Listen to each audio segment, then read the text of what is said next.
Le handball est fantastique, la voix enthousiastique. Bonjour à tous et bienvenue dans cette nouvelle vidéo, une vidéo qui sera la vidéo débrief suite au troisième match correspondant à la troisième journée du tournoi olympique masculin des Jeux Olympiques de Paris 2024. Waouh, waouh, waouh, waouh, que dire. Déjà, on va un peu remettre les choses en contexte. Je te fais cette vidéo seulement que maintenant parce que, et ce sera une vidéo qui va concentrer à la fois le débrief et débrief à chaud et le débrief à froid, pour la simple et bonne raison que hier soir j'avais d'autres activités malheureusement et qui étaient prévues de longue date en même temps que le match, et donc j'ai pas pu le voir en direct. Toutefois, j'ai eu mes agents entre guillemets qui m'ont fait des reports du match et j'ai pu revoir le match en différé assez tard dans la soirée hier soir, une fois que je suis rentré. Donc du coup je peux te faire ce débrief que maintenant, là le matin, le lendemain du match, alors que l'équipe de France féminine va jouer tout à l'heure aux alentours de 16 h. Et donc qu'est-ce qui s'est passé clairement dans cette rencontre? Eh ben, la France a fait match nul, 26 buts partout contre l'Égypte. C'était une rencontre ultra intense, très compliquée compte tenu du contexte. Pour rappel, la France restait sur 2 défaites avant cette rencontre, contre la Norvège et contre le Danemark en ouverture. Et l'Égypte, justement, restait sur une défaite contre le Danemark et avait gagné son premier match de la compétition. Du coup, l'Égypte est devant nous au classement, est devant la France. Et la France, pourtant championne d'Europe en titre, a énormément de mal à faire valoir son statut. Championne d'Europe en titre, aussi championne olympique en titre, a beaucoup de mal à faire valoir son statut avec un jeu assez poussif. Alors voilà comment on va un peu déplier cette vidéo. D'abord, les 3 sujets à retenir. Après, on va rentrer dans le détail analytique un petit peu de la rencontre. Et maintenant, ce qui va advenir, parce qu'en plus de ça, on a des blessés, ce qui va advenir maintenant, ce qui pourrait advenir de la suite de la compétition pour l'équipe de France, sachant que nous sommes 5e de la poule et c'est seulement les 4 premiers qui sont qualifiés pour les quarts de finale à Lille qui auront lieu la semaine prochaine. Donc là, autant te dire qu'il y a urgence, il y a péril dans la Maison Bleue, mais c'est pas encore fini et tout va se jouer notamment lors du dernier match de poule contre la Hongrie qui va se tenir normalement ce dimanche. Ouais, ce dimanche, le match contre la Hongrie, ce sera un match qui aura lieu dans l'après-midi et là, il va falloir être fort, être très fort. Concernant la rencontre d'hier, France-Égypte, 26 partout, 3 choses à retenir. D'abord, avec ce nul, donc la France est toujours en vie et dans l'optique simplement d'avoir la 4e place. Elle ne pourra pas avoir mieux que la 4e place et donc forcément elle va s'offrir un quart de finale très compliqué contre le premier de l'autre poule. Et donc si on fait un petit rappel du classement, la France est donc 5e, première de la poule actuelle, le Danemark est en tête avec 6 points, deuxième la Norvège avec 6 points aussi également, 3 victoires pour les 2 équipes. La Norvège et le Danemark vont s'affronter lors du dernier match, dimanche, lors de leur dernier match. 3e l'Égypte, donc 3 points, 4e la Hongrie qui est juste devant nous, donc 2 points, la France 5e, 1 point et l'Argentine est lanterne rouge avec 0 point. La Hongrie d'ailleurs qui aurait pu très bien s'en sortir, très bien l'emporter hier dans un final au couteau contre la Norvège. Elle est passée à ça de remporter la rencontre et là maintenant avec le recul, ça aurait pu être encore plus compliqué pour nous si la Hongrie n'avait pas perdu contre la Norvège. Donc quelque part ce résultat nous arrange un petit peu. Et on va s'offrir donc forcément un espèce de 8e de finale contre la Hongrie lors du match de dimanche. Le deuxième point que je voulais évoquer, on va rentrer maintenant dans le match en lui-même, à savoir que dans le contenu, c'est mieux que ce qu'on a vu lors des 2 premiers matchs. En même temps, tu vas me dire, c'est pas bien difficile. Il n'y a pas eu de changement dans l'effectif. Les supporters ont demandé à corps et à cri des changements et des bouleversements dans l'effectif avec l'intégration notamment d'Aymeric Min. Ça n'a pas été fait. Toutefois, il y a eu des blessures pendant le match et donc les blessures notamment assez graves de Yanis Len et celle de Dylan Naï qui a boité notamment pendant toute la deuxième partie de la rencontre, notamment même s'il a scoré à plusieurs reprises, va pouvoir redistribuer les cartes. Toutefois, si on regarde le jeu, maintenant si on se concentre dessus, ça a augmenté, il y a plus d'intensité, il y a un peu plus de niaque, de grinta, mais au niveau d'un point de vue du handball pur, c'est toujours aussi pauvre.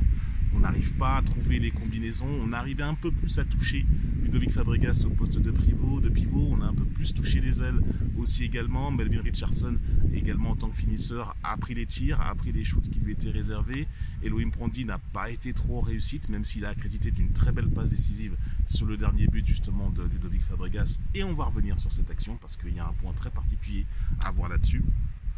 Mais sinon, à part ça, Melvin Richardson aussi a scoré les pénaltys qu'il fallait. Mais on a été derrière pendant la majeure partie de la rencontre. Franchement, c'était pas un match, c'était pas un match de fou. Là encore, techniquement, mais on s'en sort, mais voilà quoi, vraiment à l'arrache, de l'arrache, de l'arrache, de l'arrache. Et c'est niveau purement handball, ça n'a rien à voir avec ce qu'on a connu de l'équipe de France dans les précédentes compétitions. Là on galère carrément au niveau des hommes, et donc là il faut serrer les coudes, et surtout, je n'arrête pas de le dire, prendre les bonnes décisions pour pouvoir changer un peu les choses. Et il y a moyen de changer les choses parce que les joueurs ne sont pas mauvais du jour au lendemain. Je te rappelle que les joueurs jouent dans les meilleurs clubs du monde, chacun de leur côté individuellement, et se connaissent et ont l'habitude de rencontrer les autres joueurs qu'ils rencontrent.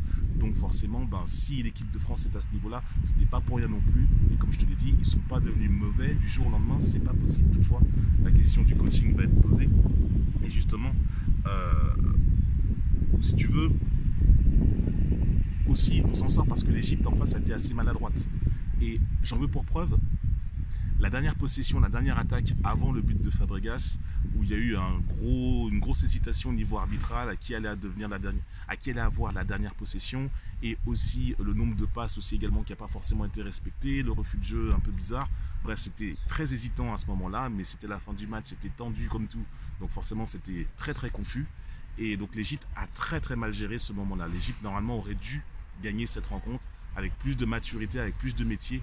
Elle aurait dû gagner cette rencontre. Et donc nous on s'en sort, mais vraiment parce que à cause de l'inexpérience notamment des Égyptiens, qui pourtant auront été vraiment très très bons, nous ont causé énormément de problèmes, notamment dans les tirs de loin de Omar Yaya.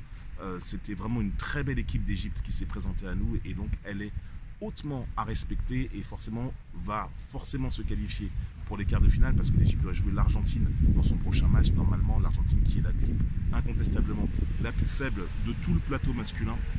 Et donc, l'Égypte devrait passer normalement en quart de finale, et ça va être intéressant de les suivre dans la phase finale après derrière. Mais pour en revenir à la France, nous voilà, on est clairement sorti parce que l'Égypte a manqué d'expérience, a manqué de métier à la fin, s'est un peu affolée à la fin de la rencontre. Pourtant elle a livré une très belle prestation et a mené la plupart de la rencontre. Nous on a galéré comme des chiens. Donc voilà, beaucoup de crédit à apporter à l'équipe d'Égypte. Au niveau maintenant du coaching, le coaching de Guillaume Gilles, bien entendu, il faut en parler. Il est inexistant son coaching, et là il y a un événement qui m'a marqué dans la rencontre, c'est le dernier temps mort, où là carrément les joueurs se sont permis que Guillaume Gilles donne une consigne et les joueurs disent non, on va pas faire ça, on va faire autre chose. Je suis pas certain que ça se soit vu, mais moi je l'ai vu, et c'est pas bon, c'est pas bon.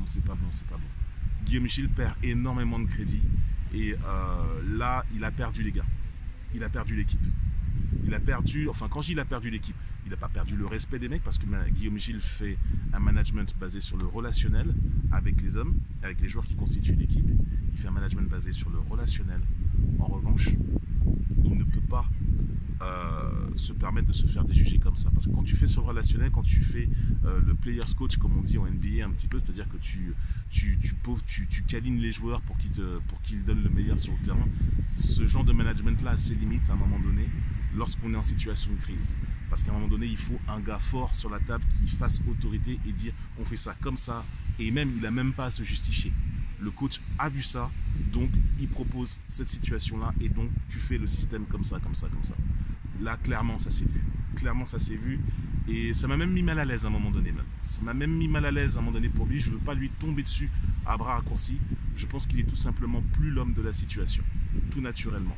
Mais il est hautement respectable, son palmarès parle pour lui, tout ce qu'il a fait. Il a été champion d'Europe l'hiver dernier, c'est pas pour rien. Mais vraiment, Guillaume Gilles est à respecter. En revanche, c'est simplement, il faut plus tirer sur l'ambulance maintenant, c'est plus la peine. Et voilà, je sais pas ce qui va se passer après les Jeux Olympiques, mais il va y avoir énormément de leçons à tirer sur ça, et pour que les joueurs reprennent du plaisir. Là, il y a eu un petit peu de plaisir qui est revenu, mais c'est dans l'adversité, vraiment. Parce que franchement, l'Égypte en face, normalement, aurait dû remporter cette rencontre, en principe. Mais tactiquement, Guillaume Gilles n'a pas la vista, n'a pas la réactivité, n'a pas le peps, n'a pas le rentre dedans, parce que ces gars-là, à certains moments, ces gars-là, il faut leur rentrer dedans, et inconsciemment, c'est ce qu'ils demandent aussi. Et Guillaume Gilles n'est plus capable de le faire. Donc là, clairement, il a été exposé. Déjà, les 2 premiers matchs, on a vu clairement Mais là, le match de l'Égypte, pour moi, c'est clair. Alors, je ne sais pas au niveau de la fédération, je ne suis pas à l'intérieur, je ne sais pas ce qui se dit, je ne sais pas ce qui se passe. Mais si on veut maintenir le haut niveau tel qu'on l'a connu, à un moment donné, il va falloir révolutionner quelque chose, il va falloir changer un truc, parce que ça ne peut plus fonctionner comme ça. Si les grandes équipes remportent des tournois olympiques, c'est parce qu'il y a des grands coachs derrière. Guillaume Gilles s'en est sorti parce qu'il a tenté des coups, même avec le relationnel, il avait encore un peu d'impact et il a pu tenter des choses qui nous ont permis d'être champions d'Europe. Par contre, pour le titre olympique, ça va être ultra compliqué jusque-là. Je ne dis pas que c'est impossible, hein, mais ça va être compliqué, ça c'est une certitude. Maintenant, rentrons dans les analytics de la rencontre. On va essayer de faire court, on va essayer d'être bref. Donc 26 partout dans cette rencontre entre la France et l'Égypte. À la mi-temps, il y avait 15-11 pour l'Égypte. Et quand on regarde le pourcentage de réussite, la France est à 62%, donc 26 buts marqués sur 42 tentatives. Et l'Égypte est à 63%. Les statistiques sont presque similaires, 26 sur 41 pour l'Égypte. Donc rien que pour une tentative, l'Égypte méritait de gagner pour le coup. Si on regarde purement d'un point de vue purement analytique, l'Égypte méritait de gagner parce que le pourcentage est légèrement plus élevé que celui de la France. Donc quelque part aussi le match nul se justifie parce que si on s'en tient aux statistiques, voilà c'est froid, on arrête de regarder. À un moment donné, il y a l'impression sur le terrain, il y a le ressenti, les interactions. C'est important de se concentrer là-dessus aussi. Pour la France, au niveau de la ventilation des buts dans les différents secteurs, dans les différents ranges de buts, on a notamment 7 buts, 7 sur 9 à 6 mètres, pardon, donc 4 sur 5 à l'aile. On est à 5 sur 15 à 9 mètres seulement. Là, c'est encore un secteur qui est assez déficient. Elohim Prandi a été énormément mis en échec. 2 sur 3 à 7 mètres. C'est Melvin Richardson qui s'est chargé notamment principalement de tirer les pénaltys. Et 8 sur 9 en contre-attaque. Pour le coup, là, ça va beaucoup mieux au niveau du grand espace. À ce niveau-là, on a bien exploité cette zone de jeu. L'Égypte a marqué 6 buts en percée. On s'est encore fait pas mal perforer en défense. Et par contre, l'Égypte n'a pas du tout exploité les ailes. Il y a juste un 0 sur 1 pour Mohamed Sanad à l'aile droite. L'aile gauche n'a pas du tout été exploitée. Et elle s'est basée exclusivement sur sa base arrière, donc sur ses forces que constitue sa base arrière. Et quand on regarde les statistiques au niveau des buteurs, on le voit très bien, puisque au niveau de l'Égypte, Yahya Omar est à 8 sur 13. C'est le meilleur buteur de la rencontre, et donc de l'Égypte. Ahmed Adel est à 6 sur 8 et Ali Zaïn à 5 sur 6 du côté des Français. Ludovic Fabregas est le meilleur marqueur à 5 sur 7. Hugo Desca est à 4 sur 6 et Dika même à 4 sur 8. Au niveau des gardiens, les performances des gardiens, Rémi Desbonnets a été un peu meilleur en deuxième partie de rencontre que Vincent Gérard. Rémi Desbonnets est à 6 sur 17, 35%. Vincent Gérard n'est qu'à 4 sur 19, 21%. Et Mohamed Ali, le gardien égyptien, qui a fait l'intégralité de la rencontre, a fait un énorme show, nous a énormément contrarié, surtout en première période, et a fait un 11 sur 37, soit 30% de réussite pour Ali Mohamed. Alors avec les gardiens qui font des performances de cet ordre-là, entre 20 et 30%, quand on voit le volume de tir, le match nul est justifié d'un point de vue purement data. Mais après, maintenant, derrière, comme je t'ai dit, psychologiquement, bien sûr, la France n'était pas au mieux. L'Égypte a un petit peu vrillé en fin de rencontre, alors qu'elle avait l'avantage, alors qu'elle devait gagner cette rencontre. Mais bon, il y a très forte chance que l'Égypte passe quand même. C'est déjà énorme que l'Égypte soit là. Il y a de très fortes chances que l'Égypte passe pour les quarts de finale. Après, maintenant qu'on a vu tout ça, qu'est-ce qu'on attend des Bleus? Il va y avoir forcément des changements parce qu'il y a des blessures. Alors je ne connais pas le niveau de la blessure de Yanis Len, mais ça sent pas bon. Ça sent vraiment pas bon pour Yanis. Je ne suis même pas certain qu'il finisse le tournoi. Dylan Naï également a continué avec énormément de courage, à continuer sur l'aile gauche. Là aussi pareil, j'ai beaucoup de mal à comprendre pourquoi Guillaume Gilles ne met pas son charisme et dit mais attends, mais Hugo, il faut qu'Hugo Desca prenne la place à l'aile gauche. Pourquoi Dylan Naï a continué? À moins qu'il y ait un problème aussi avec Hugo Desca qui n'a pas pu prendre la place sur l'aile gauche, il y a un souci avec lui. Je ne sais pas pourquoi Dylan continue à ce poste-là. Ce qui est sûr, c'est que forcément d'ici demain, il va y avoir des remplacements qui vont être effectués. Ça, c'est une certitude. Il va y avoir des remplacements. Et donc, il faut s'attendre à ce que Nicolas Tournat et Emeric Min fassent leur entrée, parce que forcément, s'il y a des blessés, c'est dans ce contexte que les remplaçants peuvent entrer en jeu et participer au tournoi olympique. Donc ça, il reste encore donc à déterminer exactement ce qu'on va faire par rapport à la mise en place et l'intronisation donc très probable d'Emeric Min pour savoir comment on va pouvoir étager le jeu. Là, c'était flagrant que lors des 2 premiers matchs que la présence d'un demi-centre se faisait sentir. Là, j'ai pas parlé de Nedim Remili dans cette vidéo, et à tort. Nedim Remili, normalement, a été un peu meilleur. Il a été un peu mieux dans l'organisation. c'était un peu plus pris en charge. C'est plus au niveau de la défense qu'on a pas mal, pêché.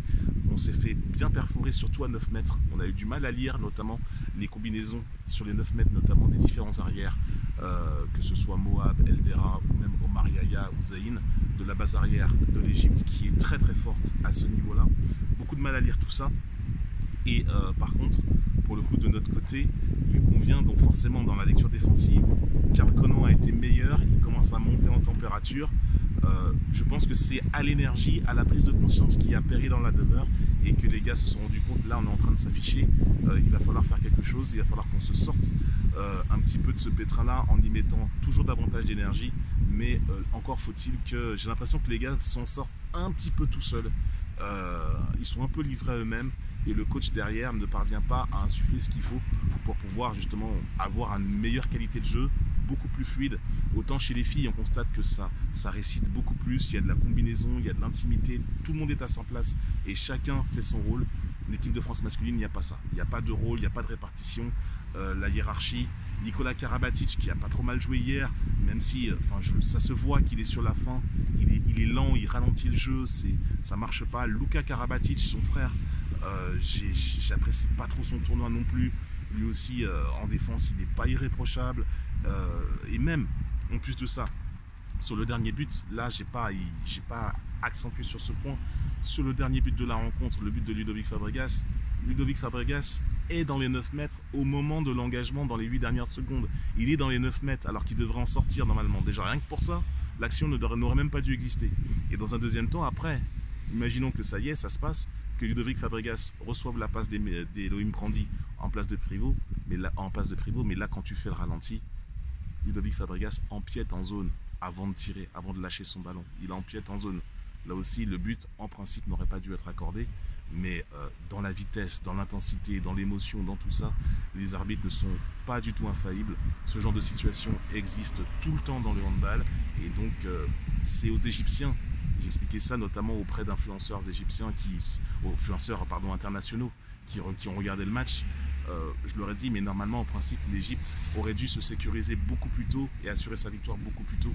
Et là, ça fait partie de l'apprentissage aussi également pour ce handball égyptien qui mérite vraiment d'arriver à obtenir une médaille. Un jour, ils l'auront, je ne sais pas si ce sera sur ce coup-là, mais un jour, que ce soit en championnat du monde ou aux Jeux Olympiques, l'Égypte fera quelque chose de très très fort et ce sera limite récompensé. Ce sera justifié parce que le sélectionneur espagnol de l'Égypte fait un gigantesque boulot avec les gars là-dessus, même si c'est un petit peu stéréotypé sur la base arrière, les ailes n'existent quasiment pas. Alors ça s'est vu sur la rencontre d'hier, ça s'est vu aussi également dans les autres rencontres précédentes, et surtout qu'ils ont un excellent gardien aussi par la même occasion, un gardien qui a connu d'ailleurs justement la Pro League française, la 2e division, au SCO d'Angers, Mohamed Ali. Il va jouer maintenant, il a signé au Sporting du Portugal, il a voyagé un petit peu partout. Là, il atterrit au Sporting du Portugal, et il aura l'occasion de montrer son talent dans les coupes européennes. On aura l'occasion de le revoir. Voilà pour ce débrief. Prochain match donc de l'équipe de France masculine, ça va se passer donc vendredi prochain à 11 h contre l'Argentine. En principe, c'est l'équipe la plus faible du groupe. Normalement, ça devrait passer, mais c'est surtout le match de la Hongrie dimanche où là, il va falloir envoyer le bois parce que ce sera un véritable 8e de finale. Je te souhaite une très bonne journée. On se retrouve très bientôt pour une prochaine vidéo en espérant que celle-ci t'a plu. Tu commentes, tu likes, tu partages à tous tes collègues handballeurs autour de toi, à tous tes amis à qui ça pourrait intéresser. Parlons handball avec lucidité le plus possible. On se retrouve très bientôt pour une prochaine vidéo. Salut!